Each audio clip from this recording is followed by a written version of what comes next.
The Boeing 787 Dreamliner is an American wide-body jet developed by Boeing, of course. The plane is nothing shy of incredible.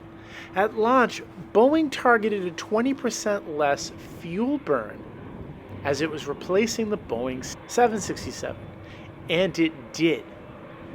It carries 200 to 300 passengers, point-to-point routes, 16,000 kilometers. Now, you have to understand that the global airline market was disrupted by the 9/11 attacks and increased petroleum prices, making airlines more interested in efficiency than speed. Enter the Boeing 787.